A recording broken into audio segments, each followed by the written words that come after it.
Praise the lord, హల్లెలూయా. అందరికీ ప్రభునామమున వందనం తెలుపుతుంటున్నాం. మరి విశేషముగా ఉదయకాలపు కృపా వాక్యములోనికి అందరినీ ప్రేమతో ఆహ్వానిస్తూ ఉంటున్నాము. జీవం కలిగిన దేవుడు ఈ దినమందు మనలని సజీవులలో ఒకరిగా నిలబెట్టాడు. ఈ దినమందు దేవుని యొక్క మహాకృప ఉదయకాలమున మనం అనుభవించతగినట్లు దేవునికి మనం స్తోత్రం చెల్లిద్దాం. పరిశుద్ధాత్మ దేవా, నీకు వందనాలు. గత రాత్రి అందరినీ మమ్మల్ని అద్భుతకరముగా కాపాడి ఒక నూతన దినంలోనికి ప్రవేశపెట్టినందుకు నీకు స్తోత్రం. ఈ ఉదయమున నీ కృప మాకు కావాలి. నీ వచనం మమ్మల్ని బలపరచబోచున్నందుకు స్తోత్రం.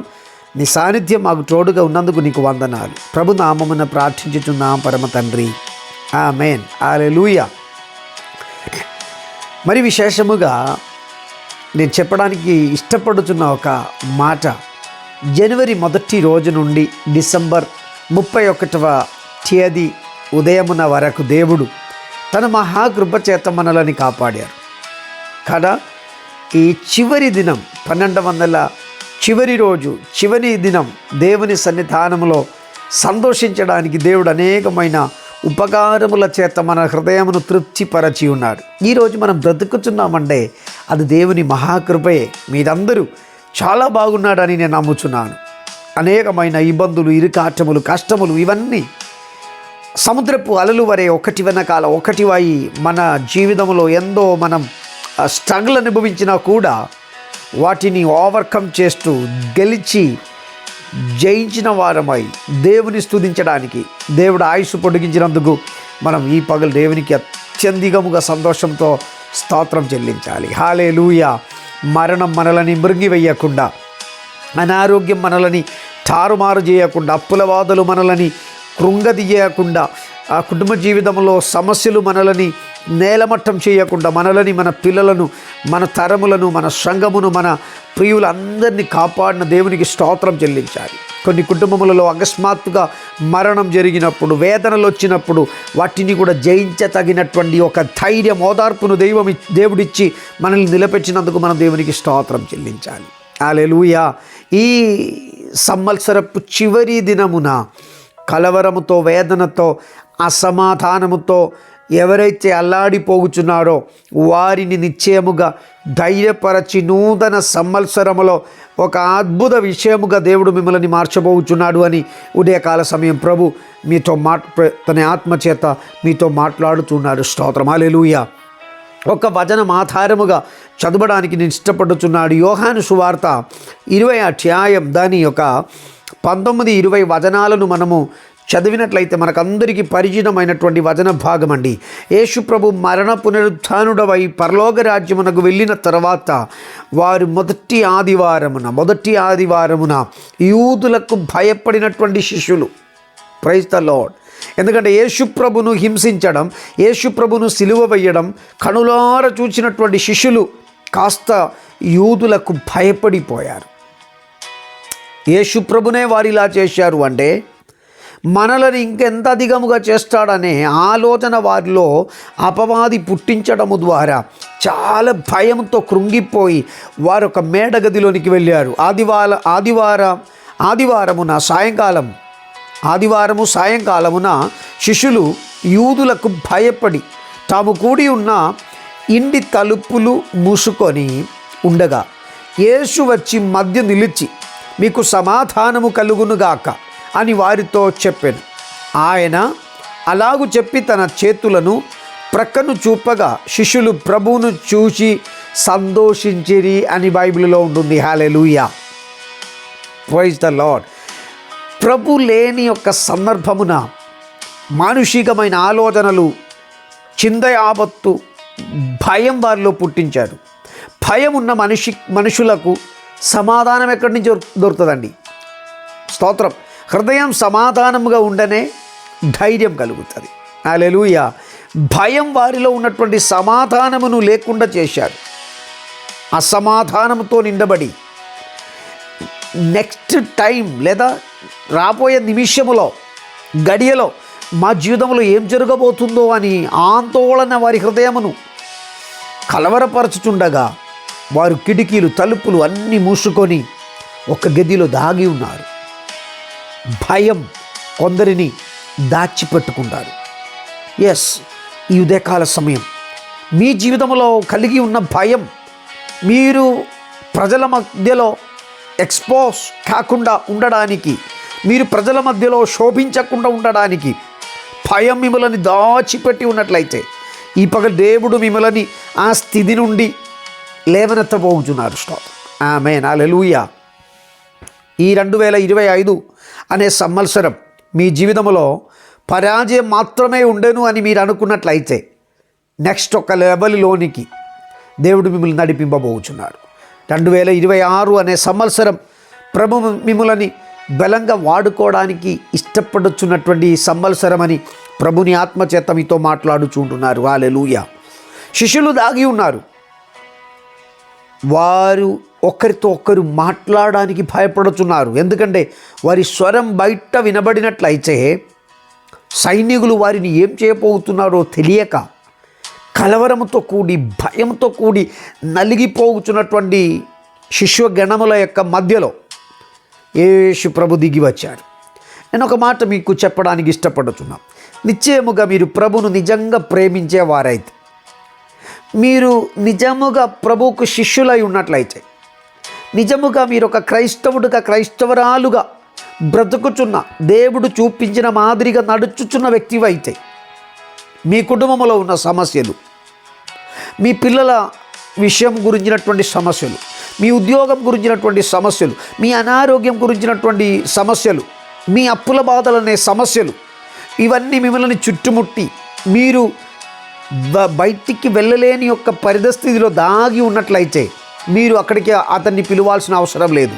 నిశ్చయముగా మీరు ప్రభుని పిల్లలైతే ఆయన సమస్య మధ్యలో నిలబడి మీకు సమాధానమని చెప్పే దేవుడవై ఉంటున్నారు. ఈ ఉదయకాల సమయం భర్త నష్టం అయిపోయిందని చెప్పి విధవరాలైపోయిన నీవు ఏడుచుచున్నటువంటి సమస్య, నేను ఈ పిల్లలను ఎలా పెంచాలి, ఈ కుటుంబమును నేను ఎలా పోషించాలి, నాకెవరూ లేరు, నేను తారుమారైపోయాను, నా జీవితం అస్తమించిపోతుందని నీకు అనిపించినట్లయితే ఆ సమస్యల మధ్యలో ప్రభు ఉండి మీ ఇంటికి యజమానుడుగా ప్రభు ఉండి మిమ్మల్ని నడిపించడానికి ఆయన సమర్థుడవై ఉన్నారు. ఉద్యోగ రంగంలో నీవు ఫెయిల్యూర్ అని నీ నైబర్స్ లేకపోతే నీ సబోర్డినేట్స్ అందరూ నీతో చెప్పుచుండగా గుర్తించండి, నీ ఫెయిల్యూర్ కాదు. దేవుడు నీ సమస్యల మధ్యలోనికి దిగి వచ్చి నీకు సమాధానం ఇవ్వబోచున్నారు. వ్యాపారంలో నీ పరాజితుడవైపోయిందని, వ్యాపారంలో నీ ఓడిపోయాడని, తల ఎత్తుకోలేదని చెప్పి నీవు దాగి ఉన్నట్లయితే, నీ ప్రభును కలిగిన వ్యక్తి అయితే నీ వ్యాపార మధ్యలోనికి ప్రభు దిగి వచ్చి నీకు సమాధానం ఇవ్వబోచున్నాడు. స్తోత్రం. నీ పరాజయ భయం ఉన్నటువంటి వ్యక్తివైతే నీకు నవ్వడం సాధ్యం కాదు, సంతోషించడం సాధ్యం కాదు, హల్లెలూయా, ఆనందించడం సాధ్యం కాదు. ఈ ఉదయకాల సమయం నా మాటలు వింటున్నటువంటి ప్రియులారా, ఇవన్నీ ఆర్టిఫిషియల్గా చేయొచ్చు. గుండె నిండే బాధలు వేదనలు ఉన్నప్పుడు కూడా చిరునవ్వుతో మాట్లాడుతున్న చాలామందిని నాకు తెలుసండి. ఎందుకంటే నేను ఒక సేవకుడుగా ఉండి అనేకుల కొరకు ప్రార్థన చేస్తూ వారు వారి సమస్యలు నాకు చెప్పుకున్నటువంటి అనుభవాలు నా జీవితంలో ఉంటుంది. నేను ప్రార్థించడానికి నిలబడే వరకు వారు బాగా పొలైట్గా నవ్వుతూ చాలా సంతోషముగా వారు ఫీల్ అయి ఉంటారు. కానీ ఎప్పుడైతే పరిశుద్ధాత్మ దేవుడు వారి హృదయాంతరంగంలో ఉన్నటువంటి వేదనలను టచ్ చేస్తాడో వారు ఎక్కి ఎక్కి ఏడవడం నేను కనులారా చూశాను. స్తోత్రం, హల్లెలూయా. ఇదొక నటనే. ఏంటిది? ఈ చిరునవ్వు అనేది గుండె మొత్తం సమస్యలు, బాధలు, వేదనలు, అప్పులు ఇవన్నీ కలవరపరచుచుండగా కూడా నీవేం చేస్తుంటున్నావు? నవ్వుతూ అన్నీ ఉన్నట్టు ఫీల్గా వేషధారణ కలిగి అందరికీ చూపిస్తుంటారు. కానీ ఈ రాత్రి నిశ్చయముగా, ఈ ఉదయకాల సమయం నిశ్చయముగా ప్రభు నిన్ను ప్రేమిస్తుంటున్నాడు. ప్రభు నీకు సమాధానం ఇష్టనే నీవు సమాధానం అనుభవించగలుగుతావు. ప్రభు నీకు ధైర్యం ఇష్టనే నీవు ధైర్యంతో నడవగలుగుతావు. హల్లెలూయా. ఈ ఉదయకాల సమయం నా మాటలు వింటున్నటువంటి ప్రియులారా, భయపడి దాగి ఉన్న వారికి బిర్యానీ కాదు అవసరం, భయపడి దాగి ఉన్న వారికి కొత్త బట్టలు కాదు అవసరం, భయపడి దాగి ఉన్నవానికి మంచి కొత్త కారు కాదు అవసరం, దాగి ఉన్నవానికి ఒక మంచి మేడగది కాదు అవసరం.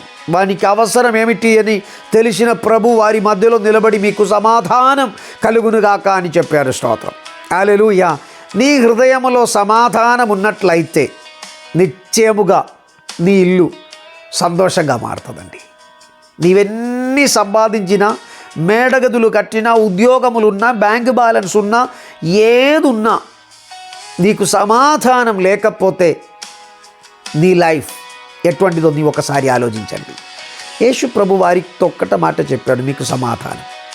యేసు ప్రభు ఆ మాట చెప్పిన తర్వాత తన చేతులను తన ప్రక్కను చూపించగా వారు చాలా సంతోషించారు. అంటే యేసు ప్రభును కలిగి ఉండే వారి కుటుంబంలో గొప్ప సంతోషం కలిగింది. గొప్ప సంతోషం. నా ప్రియమిత్రమా, ఈ ఉదయకాల సమయం ప్రభు మీతో మాట్లాడుతున్నది అదొకటే. గొప్ప సంతోషం మీ హృదయంలో ఇవ్వడానికి దేవుడు ఇష్టపడుతున్నాడు. ఎందుకంటే యెషయా ప్రవచన గ్రంథంలో 9వ అధ్యాయం 6వ వచనంలో యేసుప్రభు పుట్టక మునుపే యేసుప్రభు గురించి చెప్పినటువంటి వాగ్దత్త వచనం ఏముండి తెలుసా? ఆశ్చర్యకరుడు, ఆలోచనకర్త, బలవంతుడవైన దేవుడు, నిత్యుడగవు తండ్రి, సమాధానకర్తయగు అధిపతి అని అతనికి పేరు పెట్టబడును. స్తోత్రం. యేసుప్రభు పుట్టక మునుపే తనలో ఉన్న గుణగణాలను పరిశుద్ధాత్మ పూర్ణుడవైనటువంటి యెషయా ప్రవక్త బయలుపరచుచున్నాడు. ఆశ్చర్యకరుడు, ఆలోచనకర్త, బలవంతుడవైన దేవుడు, నిత్యుడగవు తండ్రి, సమాధానకర్తయగు అధిపతి అని అతనికి పేరు. స్తోత్రం. హల్లెలూయా. ఈ ఉదయకాల సమయం నీ కుటుంబం సమస్య యొక్క సెంటర్ పాయింట్స్, నీ వైవాహిక జీవితం, కుటుంబ బంధం, భార్యాభర్తృ జీవితంలో ఒక ప్రథమ స్థానం దేవునికైతే హల్లెలూయా, ఆ కుటుంబం సమాధానముగా మార్చబడుతుంది. ఆమేన్. హల్లెలూయా. పిల్లలకును తల్లిదండ్రులకు మధ్యలో ఉన్నటువంటి బంధం యొక్క ప్రథమ స్థానం దేవునిలో ఉన్నట్లయితే ఆ కుటుంబంలో గొప్ప నెమ్మది కలుగుతుంది. నీ వ్యాపారములో ఒక ప్రథమ స్థానం అనగా సెంటర్ పాయింట్ దేవునికి నీవు అప్పగించినట్లయితే ఆ బిజినెస్ నీవు ఊహించు దానికంటే విజయవంతంగా మారుతుంది. ఆమేన్. కానీ నీవు చేయుచున్న వ్యాపారములో దేవుడు నీతో కూడా ఉండదగినటువంటి వ్యాపారం నీ చేయాలి. స్తోత్రం. అందరినీ ముంచి, అందరినీ మోసం చేసి, అందరికీ ఏదేదో పిట్టకథలు చెప్పుకుంటూ నీవు వెళితే మాత్రం దేవుడు నీతో కూడా ఉండడు. నీవు అందరికీ మానవులకు న్యాయం చేయుచున్నటువంటి ఒక వ్యాపారం నీవు చేసినట్లయితే నీ బిజినెస్లో ప్రభు ఉండి నీకు జయం అనుగ్రహిస్తాడు. నీ పాడి పంటల యొక్క ప్రథమ భాగం దేవునిదైతే దేవుడు నిశ్చయముగా నిన్ను ఆశీర్వదిస్తాడు.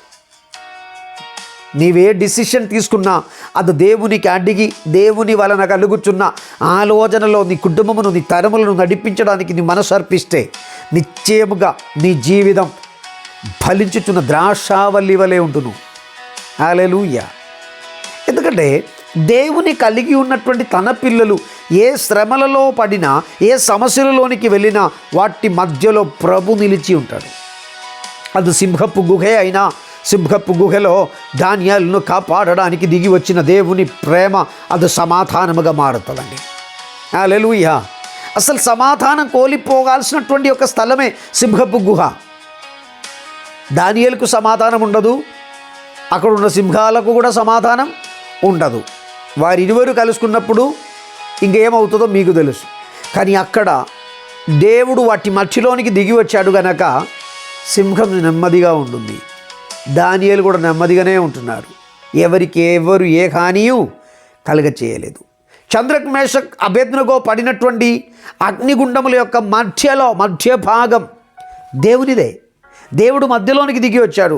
దేవా నీవు అగ్నిగుండములోనికి దిగి రమ్మని వారు ప్రార్థన చేయలే. ఆ దేవుని ప్రేమించుచున్నటువంటి తన పిల్లలు వెళ్ళుచున్న అగ్నిగుండముల మధ్య భాగములోనికి దేవుడు దిగి వచ్చాడు. నీవు నిజముగా దేవుని ప్రేమించినట్లయితే, దానియేలు ప్రార్థించలేదు, దేవా నీవు వచ్చి సింహపు యొక్క నోరును ముయ్యమని ప్రార్థన చేయలే. ఏ సిట్యువేషన్స్ ఎదురైనా నీవు దేవునితో ఉన్న బంధం పవిత్రముగా కాపాడిన ఎడల, వేషధారణతో కాదండి, ఉరుకులాట్లముతో కాదు, ఏదో చెప్పుడు మాటలకు కాదు, మనుషులను ప్రీతిపరచడానికి కాదు, నీ హృదయాంతరంగమును గుర్తించుచున్న దేవునికి ఇష్టురాలుగా జీవించే ఒక మంచి మనస్సు నీకున్నట్లయితే నీ స్థితిగతి అన్నీ మారబోతుంది. నీ శ్రమల యొక్క మధ్య భాగములో ప్రభు ఉండి ఆశ్చర్య కార్యములను నీ కొరకు చేయబోచున్నాడు. ఈ 2025 ఈ సంవత్సరం ఈ చివరి దినమున ఉదయమున నీవు ఒక్కసారి రివైండ్ చేస్తూ నీ జీవితమును పునఃపరిశోధన చేస్తే నాకెక్కడ మేలు కలగలేదు, నా జీవితంలో శ్రమలు, ఇబ్బందులు, సమస్యలు మాత్రమే అని నీవు అనుకున్నట్లయితే ఈ దినమందైనను ఈ క్షణమైనను నీ ప్రభు కొరకు జీవించే ఒక మంచి తీర్మానం తీసుకున్నట్లయితే నిశ్చయముగా 2026 అనే నూతన సంవత్సరం నిన్ను నీటి కాలువ ఓరున నాటపడినదై ఆకు వాడక తన కాలమందు ఫలమిచ్చు చెట్టు వలె మార్చుటకు ఆయన సమర్థుడవై ఉంటున్నారు. నీ దేవునికి ఇవ్వవలసిన ధనము, దేవునికి ఇవ్వవలసినటువంటి ఆరోగ్యమును, దేవునికి ఇవ్వవలసినటువంటి సమయమును నీ దేవునికి ఇవ్వాలి. నీ జీవితంలో ప్రథమ స్థానం దేవునిదై మారాలి. ఎస్ హల్లెలూయా. అలా నీవు చేసిన ఎడల నిశ్చయముగా దేవుడు నీ జీవితంలో మేలులతో నిన్ను తృప్తిపరుస్తాడు. నీ వ్యాపారంలో ఉన్న ప్రతి ఆటంకములను దేవుడు తొలగిస్తాడు. దేవుని ఎదుట నీ నమ్మకస్తుడై ఉన్నట్లయితే శ్రమల మధ్యలో నీవు అతన్ని పిలవాల్సిన అవసరం లేదు. ఆయన పిలవకుండానే ఆ శ్రమలను ఆయన సాల్వ్ చేస్తాడండి. ఆ ప్రభు ఈ ఉదయకాల సమయం నీ ప్రక్కనే ఉన్నాడు. నీవెంత అహంకారం చూపిస్తూ దేవునికి దూరమై దేవునికి విధేయులు కాకుండా నీ సొంత శక్తితో చేయడానికి నీ ప్రయత్నిస్తావో అంతగానో నీకు నీవే పరాజయమును కోరుచుంటున్నారు. I am surrendering. ఈ రోజుకున్న ప్రత్యేకత, ఇది చివరి దినం ఈ సంవత్సరానికి. ఈ రోజైనా నీ మనస్సును మార్చుకో, నీ తలంపులను మార్చుకో, నీ ఊహాలను మార్చుకోమ్మా. అయ్యా చాలు, నీ గొప్పవాడే, మేమందరూ ఒప్పుకుంటున్నాం. కానీ దేవుని దృష్టికి నీవు ఒక పురుగు మాత్రమే. గుర్తించండి. నీ దేవుని ఎదుట ఈ ఉదయకాల సమయం ఈ వాక్యం వింటూ ఉంటుండగా నీ హృదయమును కఠినపరచనీయకుండా, అరణ్యములో ఐగుప్తులో నుండి బయలుదేరిన ప్రజలు వారి హృదయమును కఠినపరచినట్టు నీ హృదయం కఠినపరచనీయకుండా దేవుని వాక్యం ఎదుట ఇప్పుడే ఉన్న పాటున ఉన్న చోటలో మోగరించి, అయ్యా నన్ను క్షమించండి, నేను నా సొంత శక్తి సామర్థ్యముతో ఏదో చేద్దామనుకున్నా, ఫెయిలియర్ అయిపోయాను, నన్ను గట్టెక్కించండి, నన్ను రక్షించండి. నా హృదయం, నా సమయం, నా ధనం, నా కుటుంబం, నాకు నీవిచ్చినదన్నీ నీవిచ్చిన దానమే. నీ కొరకు నమ్మకంగా జీవించలేకపోయాను. ఈ క్షణం నుండి నీ కొరకు నమ్మకంగా జీవించడానికి నేను ఇష్టపడుతున్న నా హృదయంలోనికి రండి అని ఒకసారి నీవు పిలువగలిగితే నీ శ్రమలన్నిటిలో ఆయన నీకు ముందుగా ఉండి అద్భుతం చేస్తాడు. ఆపత్కాలమున నమ్మతగిన సహాయకుడవై ప్రభు దిగి వచ్చే దేవుడవై ఉంటున్నారు. నిశ్చయముగా ప్రభు నీ జీవితాన్ని మరుగుపరచడానికి ఇష్టపడుచున్నాడు. నా ప్రియమిత్రమా, ఈ దినం నీకు కొన్ని అలవాట్లు ఉంటుంది కదా, దేవుడు నీ దగ్గరికి రాకుండా పోయిన కొన్ని అలవాట్లు ఉన్నాయి.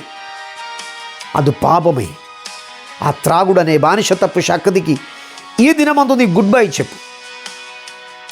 ఆ వ్యభిచార శక్తికి నీవు ఈరోజు గుడ్ బై చెప్పు.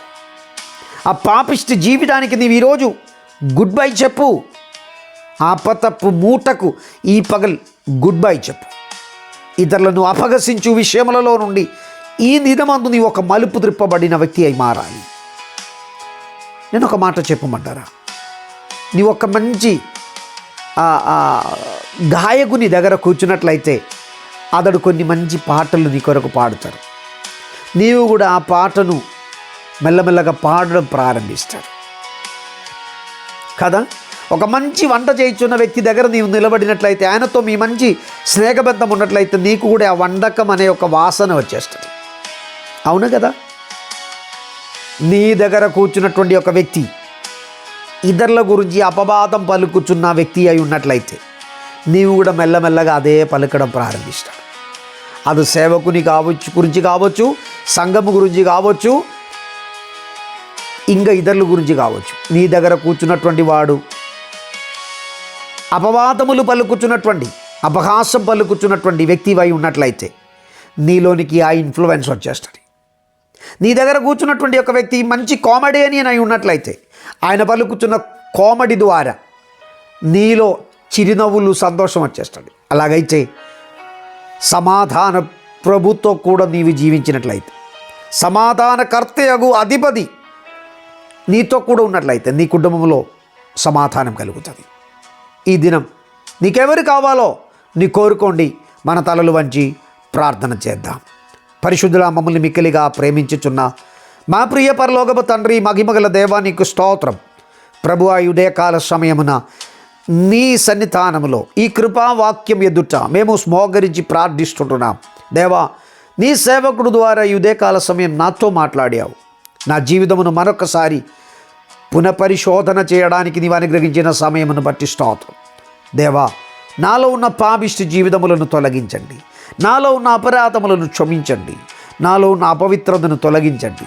నీ కొరకు జీవించి నీవిచ్చిన సమాధానమును పొంది సమాజంలో నీ కొరకు ఒక అద్భుత సాక్షిగా జీవించే ధన్యత దయచేయండి. సంవత్సరం అంతా నన్ను, నా కుటుంబమును కాపాడిన నీ ప్రేమను బట్టి నీకు స్తోత్రమయ్యా. ఈ ప్రజలందరినీ బట్టి నీకు వందనాలు చెల్లిస్తున్నా. దేవా, నీ కృపచేత ఆదరించి నడిపించి నూతన సంవత్సరంలోనికి ప్రవేశించుచుండగా మేలులతో ప్రతివారిని తృప్తిపరచుమని ప్రభునామమునందు ప్రార్థించి వేడుకుంటున్నాం పరమ తండ్రి. Amen, amen, amen. God bless you and bless you. దేవుడు అందరిని దీవించి ఆశీర్వదించునుగాక. మరి విశేషముగా మీకు నూతన సందేశములు రోజు మీరు కోరుచున్నట్లయితే ఈ ఛానల్ సబ్స్క్రైబ్ చేయండి, బెల్ ఐకాన్ నొక్కండి. మీ ప్రార్థన అవసరాలు మాకు తెలియచేయండి. మీకు ఒక మనవి, ఈరోజు రాత్రి 9 గంటల నుండి 12 వరకు మందిరంలో వాచ్ నైట్ సర్వీస్ జరుగుతుంది. మీరందరినీ కూడా ప్రేమతో ఆహ్వానిస్తూ ఉంటున్నాం. ఈ దగ్గర ప్రాంతంలో ఉన్న ప్రియులందరూ మాతో కలిసి జాయిన్ అయి దేవుని ఆరాధించడానికి దేవుడు కృప చేయునుగాక.